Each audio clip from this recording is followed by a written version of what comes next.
배면에 토리백 배면에 부등치마가 생기는 원인이 뭐냐? 이겁니다. 이거 지울래?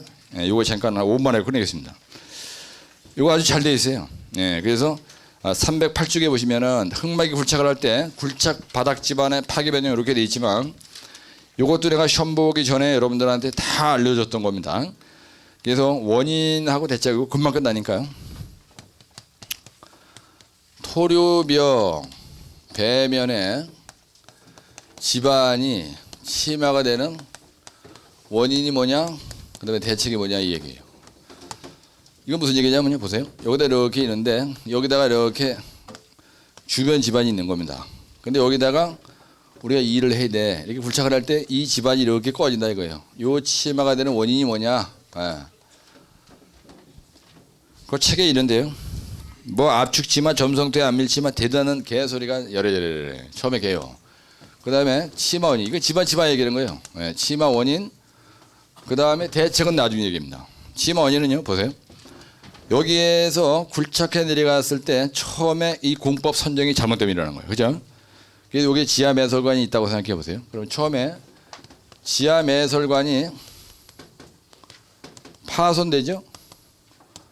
그럼 누수가 되면서 집안 치마가 일어나는 거예요. 이렇게 되는 거예요. 그 다음에 두 번째는요. 만약에 발파를 해. 진동에 의해서 이게 집안 치마가 됩니다. 세 번째요. 하수도관이 터져. 내가 지금 같은 얘기하는 겁니다. 이거 완전히 말장난치는 거예요.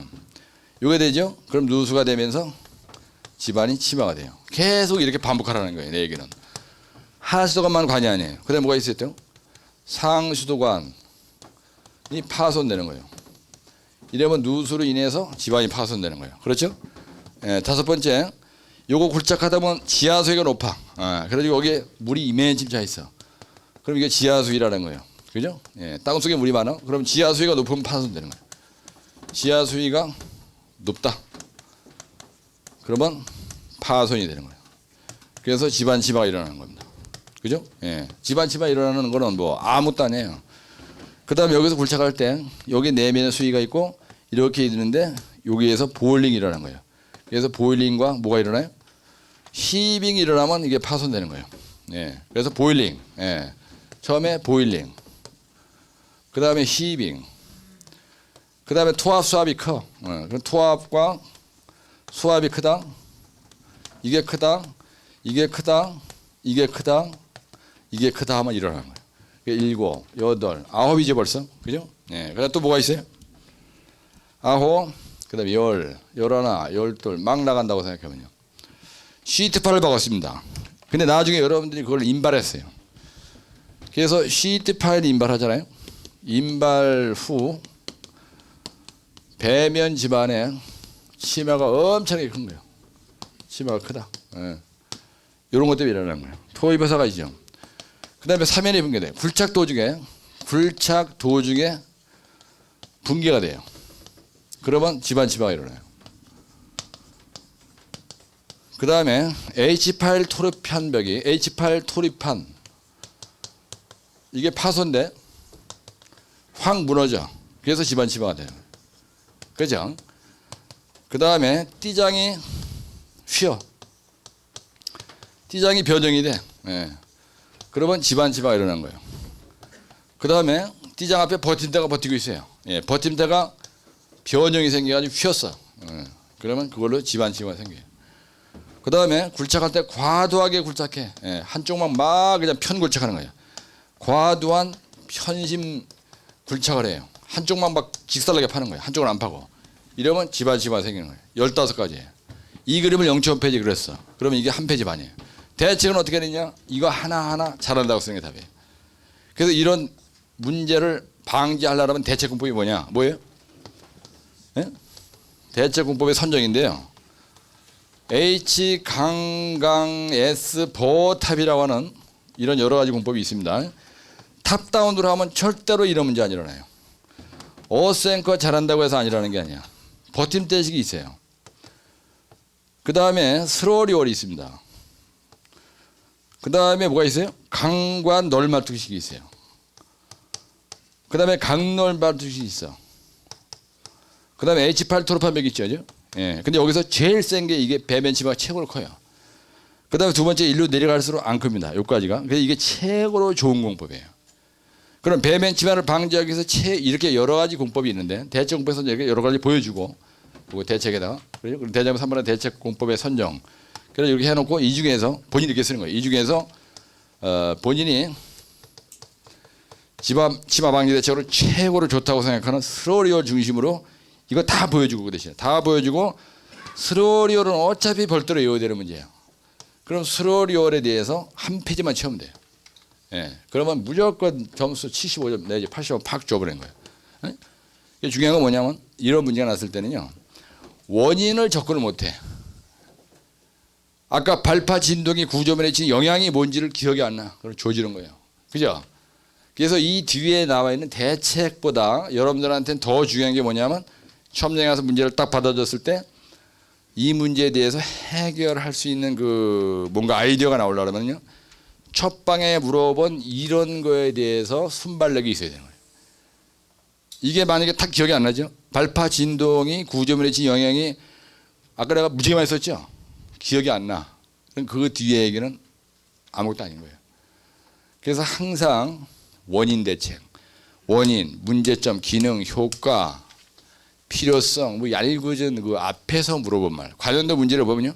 앞에서 물어본 말이 있어요. 거기에 점수의 비중이 크다는 걸 항상 염두에 두시고 뒤에 있는 대책 외우는 데 집중하는 것보다 원인 대책, 기능, 효과, 필요성 관련된 문제 뭐 문제 보면 있잖아요. 그죠? 그거를 중점적으로 암기하셔야 돼요. 그래서 사실은 내가 평상시에 강의할 때 시험 보기 직전에 이거 몇 번 얘기했죠. 그죠? 이번에 시험 문제는 아니까 꼭 하시오라 가지고 내가 일밀까지 나눠줬어요. 내가 정리해가지고 못 쓸까 봐.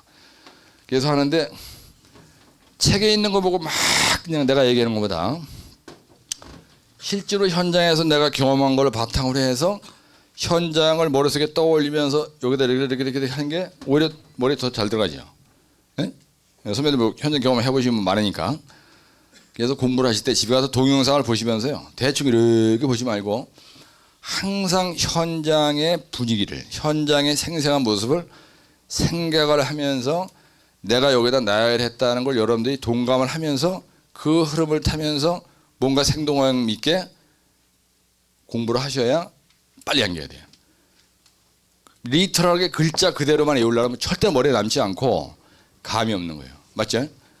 네, 그러니까 항상 여기 있는 그림을 쳐다보고 내가 상상해서 현장의 모습을 생생하게 기억을 하면서 설명하고 판사하듯이 그 분위기를 선배님들이 동영상 화면 앞에서 느낄 수가 있어요. 그죠? 그러면 금방 온단 말이에요. 이런 건. 그러면 이 원인 막 여기서 집안 원인만 가지고 몇 줄이야 이게. 15줄이잖아. 15줄 늘어놓으면요 끝난 거예요 그냥. 여기서 그냥 15점 따는 거야. 15점이면 60점 기준이야. 그 뒤에는 대충 요 정도만 딱 써도 아무런 문제 없는 거예요. 이 사람은 벌써 다 알고 있다고 그러는 거예요. 왜? 대책공법의 종류 다 알고 있지. 그중에 스로리 좋다는 것도 보여주고 살짝 영지공법이 있었지. 원인을 이렇게 많이 하는데 이거는 뭐 요거까지 보여줘서 끝난 거다 이거야. 이거를 뭐 지랄하게 많이 막 공법을 하나하나 설명을 많이 하는 건 의미가 없어요. 프로는 이 전체 공법의 종류를 아는데 이 중에서 이런 걸 방지하기 위해서 이게 최고로 좋다는 걸 보여주면 되는 거야. 무슨 이해하시죠? 네, 기술사 채점 매기는 기준은 항상 그렇게 돼 있어요.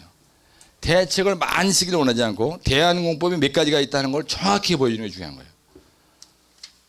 프로는 그렇잖아. 설계 배경 대안공법이 H강에서 워탑이 있는데 그 중에서 뭐가 좋다. 그걸 알면 매니저는 끝나는 거 아니에요. 이 일은 누가 해요? 특수전문업체에서 와서 하는 거 아니에요. 근데 소장 자신이 기술사를 따겠다고 하는 프로가 되겠다고 하는 준비하는 수험생이 원인을 몰라. 그럼 그 사람은 아무것도 모르는 거예요. 원인을 현장 가서 딱 보는 순간 아, 이 현장에 무슨 문제가 있겠구나. 그 원인을 소장 스스로가 현장 가서 딱 보고 파악을 못했다는 얘기는 사고를 칠 가능성이 많다는 얘기예요. 그래서 채점 매기는 사람들이 원인, 문제점 이거에 대해서 점수의 비중을 많이 준다는 거예요. 그러면 여러분들 뭐만 하면 돼? 공법은요 종류를 확실하게 외우는 게 중요한 거예요. 그 종류를. 네? 그렇게 하고 그보다 더 중요한 건 원인. 아스콘 포장의 파손 원인, 예?